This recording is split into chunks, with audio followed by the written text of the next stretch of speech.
Então, começando hoje, né? Nossa primeira parte aqui, vamos falar, né? Como eu disse, de orientação a objeto, uma matéria super importante, né? Assim como os conceitos que a gente passou na aula passada, esse conceito também, ele é comum entre as 4 linguagens que a gente vai apresentar a partir da semana que vem. Então a gente achou legal abstrair isso daí para passar primeiro o conceito para vocês antes de vocês verem no código e não ficar tão perdido, até porque é um conceito novo que exige uma questão de mudar um pouquinho a forma que a gente pensa e que faz as lógicas ali de programação. Então, começando, né, um pequeno resumo do que a gente falou na aula passada. Primeiro falamos de linguagem de programação, né?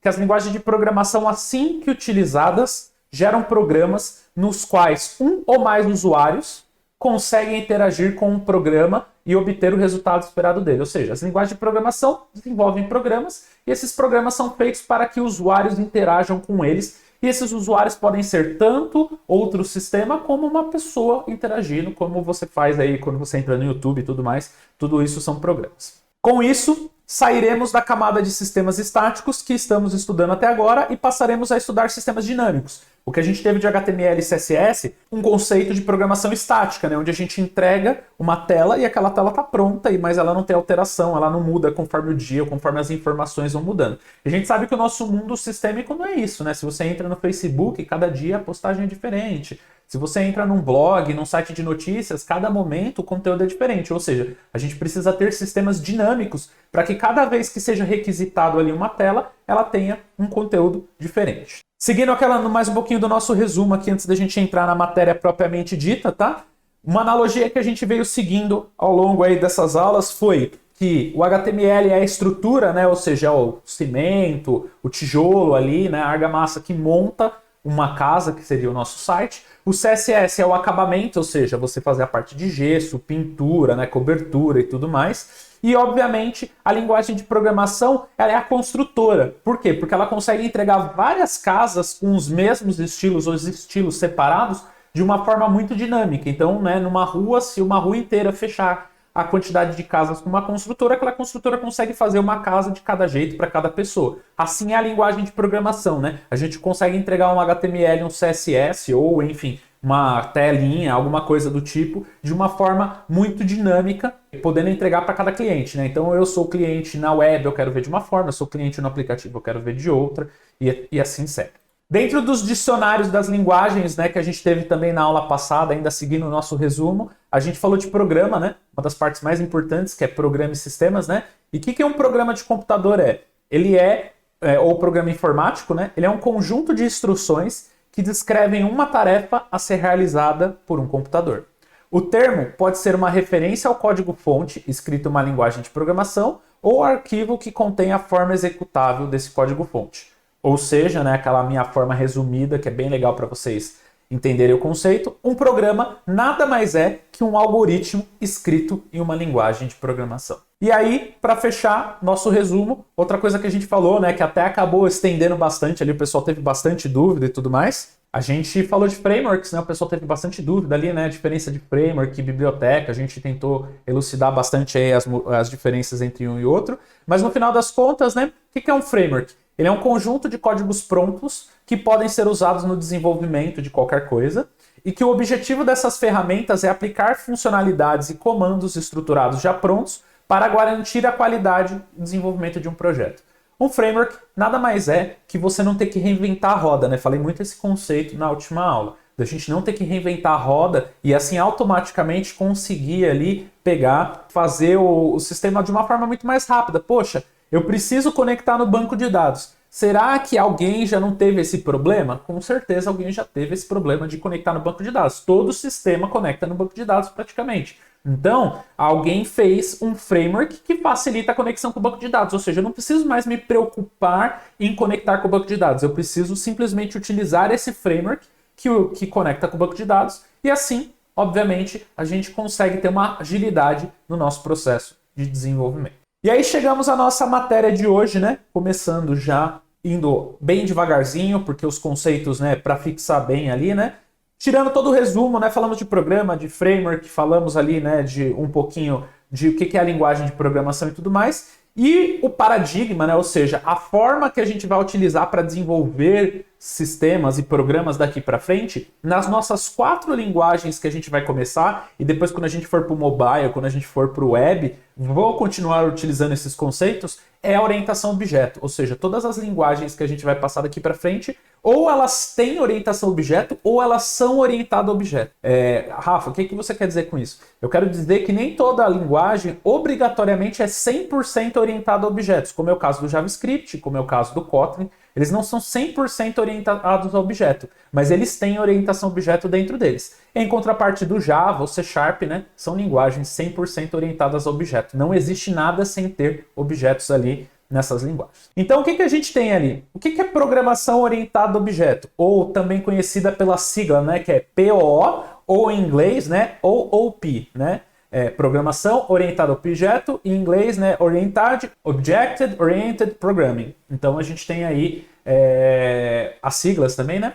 É um modelo de análise, projeto e programação de sistemas, ou seja, uma forma de você programar sistemas baseado na composição, ou seja, em criar e interagir entre diversas unidades chamadas de objeto, ou seja, a gente cria objetos e esses objetos interagem entre si. A POO é um dos 4 principais paradigmas de programação e as outras são programação imperativa, funcional e lógica. A maioria delas são um pouco mais antigas, né? Acho que só a programação imperativa é mais recente, mas as demais são mais antigas e a programação orientada a objeto ela também é antiga, ela já existe desde o comecinho ali dos anos 90 e tudo mais. E um dos motivos pelo qual, né, ela tem crescido e tem sido utilizada para a maioria das linguagens é justamente por esse tempo, né? O tempo que a linguagem, o paradigma foi evoluindo, isso fez com que cada vez mais ele fosse ficando maduro. E isso acontece com diversos softwares, tá, gente?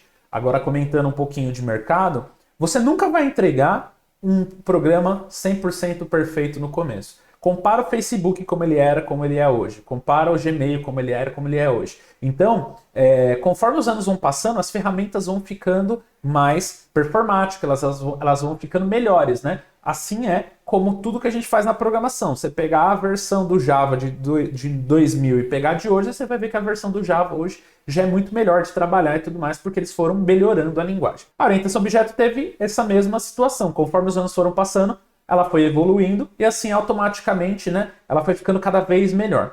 Então aqui, né, o que a gente fala, né, que atualmente é o paradigma mais difundido entre todos, ou seja, boa parte das linguagens utilizam esse paradigma.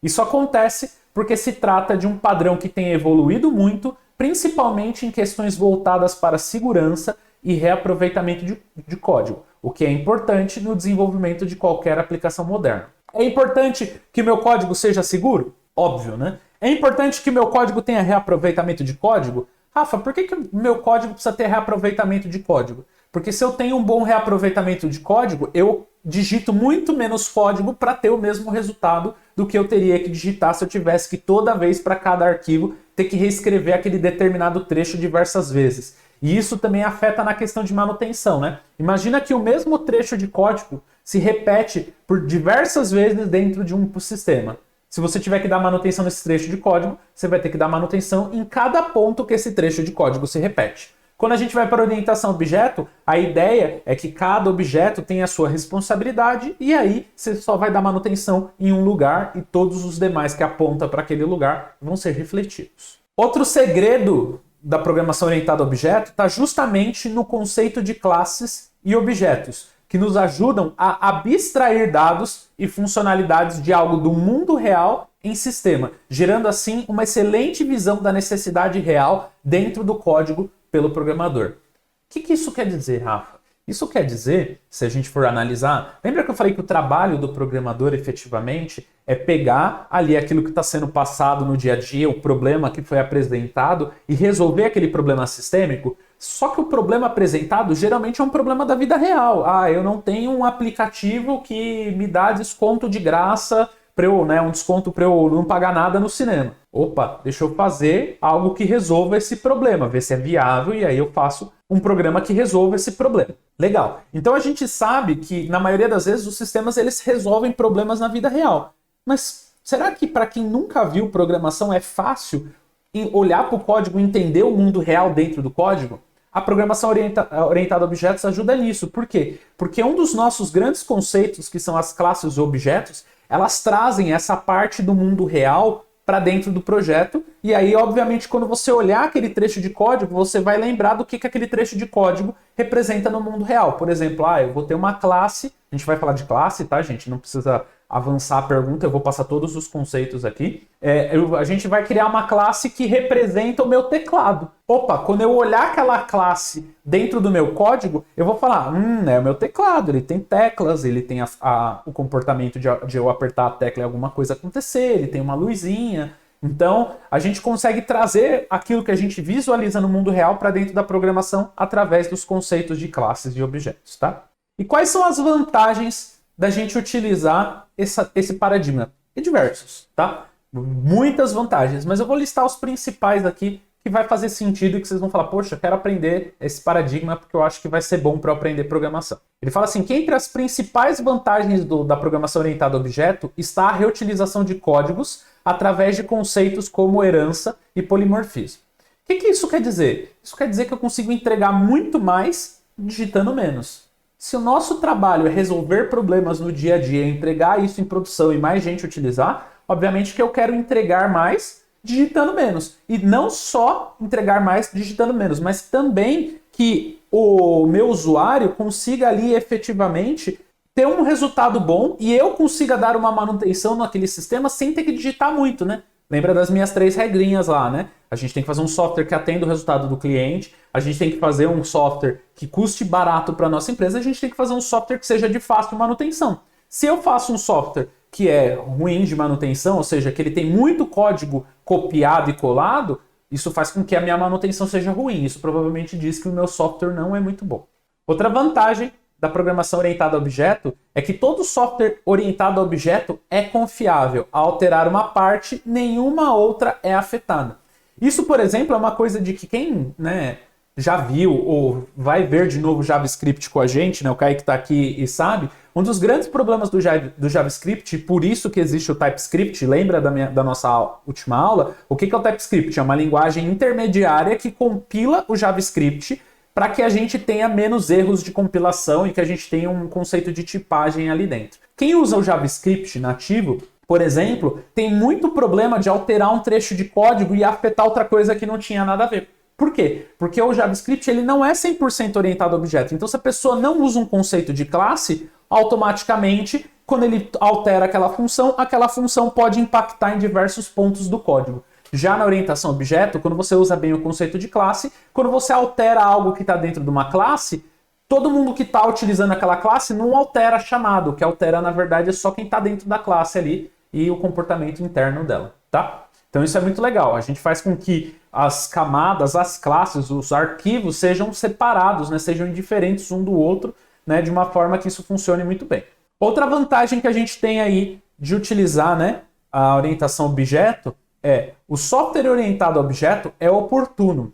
Ao dividir tudo em partes, várias delas podem ser desenvolvidas em paralelo. Estamos aí numa era onde a gente tem que entregar software rápido, software eficaz, que a gente precisa aí se adequar ao mercado de trabalho. Hoje em dia, levar um ano para fazer um projeto, o projeto tem que ser muito grande e tudo mais. Então, já que a gente está nesse conceito, a melhor coisa é que a gente consiga paralelizar o nosso time, Eu estou fazendo uma coisa, o Dani está fazendo outra, o Kaique está fazendo outra, o Adriano está fazendo outra e assim sucessivamente. Seguindo esse ritmo, com orientação a objeto, a gente consegue paralelizar melhor o nosso time. Por quê? Porque o que o Kaique está mexendo não vai impactar no que eu estou mexendo. E assim por diante. De uma forma que a gente consiga fazer com que várias pessoas trabalhem no mesmo código-fonte sem que uma atrapalhe o trabalho da outra. E realmente a gente não quer isso, Ninguém quer um atrapalhando o trabalho do outro. Outra vantagem que a gente tem aí em utilizar a orientação a objeto é que ele é manutenível. O que isso quer dizer? Que atualizar um software é bem mais fácil, uma pequena modificação beneficia todas as partes que usarem o objeto.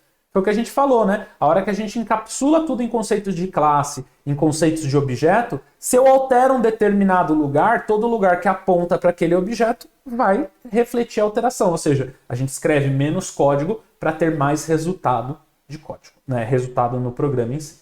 Mais algumas vantagens que a gente tem, O software orientado a objeto é reutilizável. Podemos usar o objeto de um sistema que criamos em outros sistemas que viemos a criar. Lembra que eu falei que um dos segredos da orientação a objeto é justamente a gente pegar e transformar tudo em classes e objetos que a gente vai explicar, e justamente essa classe e objeto ela tem uma certa representação do mundo real. Então, né, como eu dei o exemplo, a gente fez a minha classe de teclado aqui. A minha classe de teclado, eu fiz um programa que resolve a minha classe de teclado. E aí vem a pergunta, será que existe outro software no mundo que utiliza da classe teclado? Provavelmente sim. Né? Falando da quantidade de softwares que a gente tem no mundo aí, provavelmente sim. Então a meta de você ter um software orientado a objeto é que efetivamente a gente consegue ali pegar, reutilizar código. Então, poxa, eu tenho a minha classe mouse. O meu próximo programa também precisa da classe mouse. Ou eu tenho a classe câmera. Eu preciso da classe câmera no meu próximo software. O que eu faço? Eu pego aquela classe e já importo no outro projeto. Obviamente que vão ter modificações, principalmente na questão de atributos e métodos, que a gente também vai falar, mas o contexto ali de trazer um dado do mundo real para um programa quer dizer que eu também posso usar esse dado real no outro, ou seja, eu posso ter mais um software que utiliza a câmera, ou mais de um software que utiliza o teclado, mais de um software que utiliza a camiseta, enfim, várias utilizações aí e tudo mais. Outra coisa, né, uma das últimas vantagens aí que a gente vai elencar é que a orientação a objeto é totalmente natural, né? Todo software orientado a objeto tem que ser natural, pois é bem mais fácil de entender, se preocupa mais com a funcionalidade do que com os detalhes de implementação. Aqui vem o comecinho daquilo que eu falei na aula passada das linguagens intermediárias. Lembra que eu falei que as linguagens intermediárias ajudam a gente a desenvolver mais código mais próximo do nosso mundo real, do nosso senso de entendimento? A orientação a objeto ela tem esse mesmo objetivo, que a gente se preocupe mais em desenvolver a funcionalidade, a regra de negócio, né? Expliquei um pouquinho de regra de negócio também já para vocês. Focar mais no problema do que efetivamente no código em si, ou seja, ela facilita essa conversão de resolver problemas.